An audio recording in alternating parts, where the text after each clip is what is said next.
गरीब के घर आया नया पंखा। प्रीति, मोनू बेटा, ये क्या, तुम्हारे सभी दोस्त बाहर खेल रहे हैं और तुम दोनों हो कि यहाँ अंदर बैठे हो?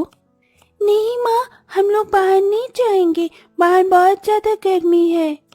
हमारे सभी दोस्त गर्मी में खेलने के बाद अपने घर चले जाते हैं। उनके घरों में एसी, कूलर, पंखा सब कुछ है, इसलिए उन्हें गर्मी से कोई परेशानी नहीं होती। लेकिन अगर हम लोग बाहर जाएंगे तो हमें परेशानी होगी।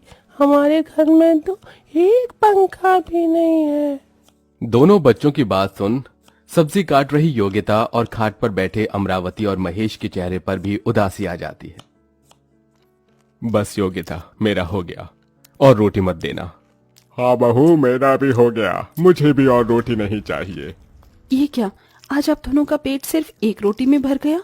योगिता, पूरा दिन धूप में घूम घूम कर पसीने और गर्मी में हालत खराब हो जाती है। रात को तो मेरा ये एक रोटी खाने का भी मन नहीं करता।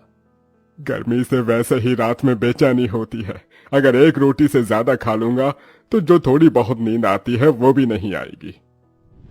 गर्मी के मारे पूरे परिवार का हाल बहुत बुरा हो चुका था। जैसे तैसे करके वो सभी गर्मी में खाना खाते हैं और रात में खिड़की के पास बिस्तर लगाकर सो जाते हैं। बाप रे बाप, दिन में क्या कम गर्मी होती है जो ये रात में भी गर्मी रुकने का नाम ही नहीं ले रही है। क्या हुआ माँ जी? इतनी देर से सोने की कोशिश कर रही हूँ, लेकिन मजाल है कि नींद आ जाए। हमें भी नींद नहीं आ रही है, रात को नींद आती नहीं और स्कूल में जाग नहीं पाते हैं। आज भी टीचर ने हमें इतना डांटा जब हम क्लास में सो रहे थे। अब तो बस एक ही तरीका बचा है, चलो चलकर बाहर आंगन में सोते हैं, कम से कम इस गर्मी से तो छुटकारा मिलेगा। मयंक और बाकी सब आंगन में सोने चले जाते हैं। ठंडी ठंडी हवा में सबको नींद तो अच्छी आ जाती है, लेकिन जैसे ही सब लोग सुबह उठते हैं प्रीति, जाकर अपना चेहरा देख, तो किसी चुड़ैल की तरह लग रही है। योगिता, तुम्हारे भी हाथ और चेहरे पर लाल लाल दाने हो गए हैं। लगता है रात भर मच्छर ने हमें बहुत काटा है। मच्छर काटेंगे क्यों नहीं, हम आंगन में जो सो रहे थे। अगर हमारे घर में एक ढंग का पंखा होता तो हमें ऐसे रात भर आंगन में नहीं सोना पड़ता। मच्छरों की वजह से अब सभी को फिर से हर रात घर के अंदर ही गर्मी और पसीने से जूझ कर सोना पड़ता है। आरव, तेरे घर में तो बहुत ठंडी ठंडी हवा आ रही है। वो तो आएगी ही ना, मेरे घर में दो दो एसी जो हैं, और पता है ये वाला पंखा पापा परसों ही लेकर आए हैं, इसके अंदर तो लाइट भी जलती है। क्या सच में? काश हमारे घर में भी ऐसा ही पंखा होता। आरव, तुझे मैंने कितनी बार कहा है कि इन दोनों को घर पर लाने की जरूरत नहीं है, तो फिर तू क्यों लाता है इन्हें बार बार? हाँ, ये मेरे दोस्त हैं। ये तेरे कोई दोस्त नहीं है, समझा? ये तो बस इस घर में लगे एसी, कूलर और पंखे की ठंडी ठंडी हवा खाने के लिए आते हैं, क्योंकि इनके घर पर ये सब कुछ नहीं है। और जिसे तुम दोनों घर कहते हो ना, वो घर नहीं बल्कि ईंट की भट्टी है, समझे? संगीता की डांट सुन दोनों बच्चे रोते हुए अपने घर आ जाते हैं। क्या हुआ प्रीति, मोनू, तुम दोनों रो क्यों रहे हो? किसी ने कुछ कहा क्या? पिछले साल की गर्मी में आपने हमसे वादा किया था कि आप हमारे लिए एक नया पंखा लेकर आएंगे, लेकिन आप नहीं लेकर आए। पिछले साल तो हमने जैसे तैसे करके गर्मी में गुजारा कर लिया, लेकिन इस साल क्या करेंगे? सही कहा है संगीता आंटी ने, हमारा घर घर नहीं बल्कि ईंट की भट्टी का है। अपने बच्चों की बातें सुन और उन्हें ऐसा रोता देख योगिता को बहुत ज्यादा तकलीफ होती है, जिसके चलते योगिता अब मयंक से बात करती है। बच्चों की ऐसी हालत मुझसे देखी नहीं जा रही है। माँ की और पिताजी की गर्मी से बेहद परेशान हो रहे हैं। कहीं से एक पंखे का इंतजाम कर दीजिए। योगिता, मैं इसी कोशिश में लगा हुआ हूँ, लेकिन तुम तो जानती हो कि मेरा काम कैसा है।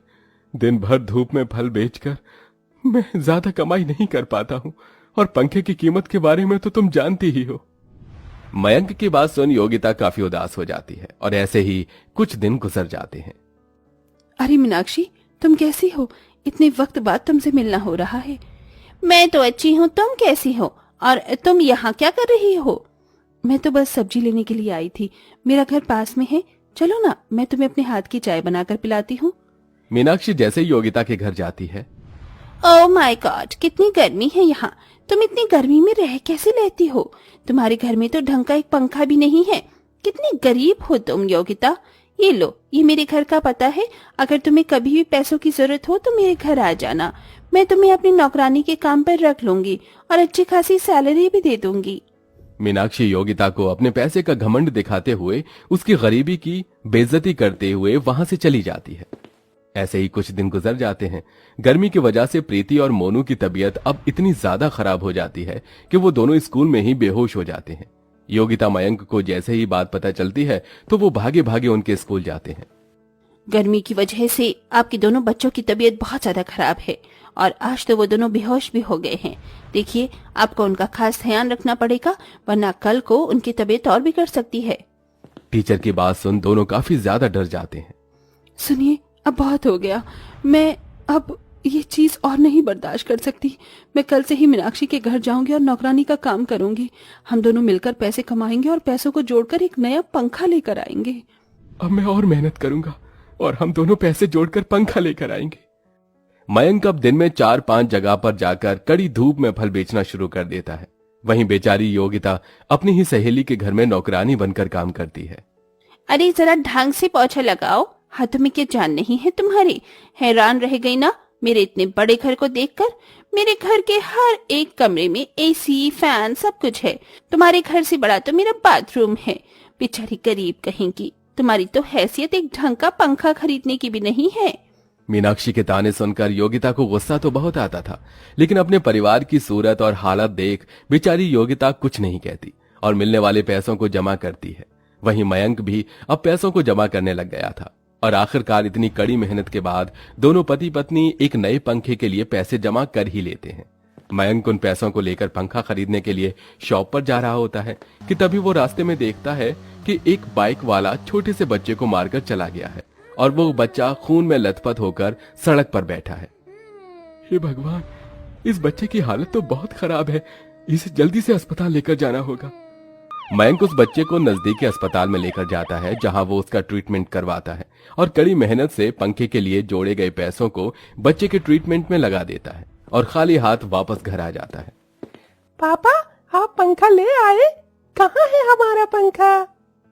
मुझे माफ कर देना, मैं पंखा नहीं ला पाया।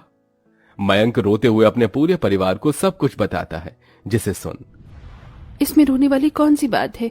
हमारी गर्मी उस बच्चे की जान से बढ़कर थोड़ी ना थी। पंखा तो हम बाद में भी ला सकते हैं। उस बच्चे की जान बच गई, यही हमारे लिए काफी है। पूरा परिवार फिर से गर्मी में जीना शुरू कर देता है। वहीं दूसरी तरफ, अरे जिसने मेरे बेटे की जान बचाई, क्या आप जानते हैं वो कहाँ रहता है? उसे बच्चों के पिता राजीव हॉस्पिटल के लोगों से मयंक का पता निकलवाते हैं और मयंक को धन्यवाद करने के लिए उसके घर पहुंचते हैं। राजीव जैसे ही मयंक के घर के बाहर पहुंचता है तो देखता है कि उसका पूरा परिवार गर्मी में किस तरह से जूझ रहा है। हे भगवान, मेरा परिवार तो बिना एसी के 1 मिनट नहीं रह सकता और ये गर्मी में कितनी परेशानी से रह रहे हैं। मैं तो इन्हें धन्यवाद बोलने और ये पैसे देने के लिए आया था, लेकिन अब नहीं। राजीव जल्दी से इलेक्ट्रॉनिक शॉप पर जाता है और एक नया और महंगा पंखा खरीदकर सीधा मयंक के घर पहुंचता है। अरे जी, आप कौन? मेरा नाम राजीव है। आपने जिस बच्चे की जान बचाई, मैं उसका पिता हूं। मैं नहीं जानता था कि आप और आपका परिवार इतनी गर्मी में ऐसी हालत में रह रहे हैं, इसलिए मैं आपके लिए ये पंखा लेकर आया हूं। राजीव अपने हाथों से मयंक के घर में वो पंखा लगाता है और जैसे ही पंखा चालू होता है तो उसकी ठंडी ठंडी हवा से सब लोग बहुत खुश हो जाते हैं। ऐसा लग रहा है जैसे पंखा नहीं एसी चल रहा हो। अब तो हम सब लोग रात में आराम से सोएंगे ना माँ। अब तो हमें बिल्कुल भी गर्मी नहीं लगेगी। आपने मेरे बच्चे की जान बचाकर मुझ पर बहुत बड़ा एहसान किया है। इसका एहसान तो मैं जिंदगी भर नहीं उतार सकता, लेकिन मैं आपकी मदद करना चाहता हूँ। क्या आप मेरी फैक्ट्री में मैनेजर के तौर पर काम करेंगे? अरे, पहले आपने ये पंखा लगवाकर मेरे परिवार को इस भयंकर गर्मी से बचाया और आप मुझे अपनी फैक्ट्री में काम दे रहे हैं। न जाने भगवान किस किस रूप में आकर हमारी मदद करते हैं। भगवान तो आप हैं मेरे लिए, जो आपने मेरे इकलौते बेटे की जान बचाई। आप बस कल से मेरी फैक्ट्री में आ जाइएगा। मयंक अगले दिन से ही राजीव की फैक्ट्री में मैनेजर के तौर पर काम करने लगता है। वहीं दूसरी तरफ उसका परिवार पंखे की ठंडी ठंडी हवा, गर्मी से दूर हंसी खुशी रहता है। समय बीतने के साथ साथ अब धीरे धीरे मयंक और उसके परिवार की फाइनेंशियल कंडीशन भी ठीक होने लगती है।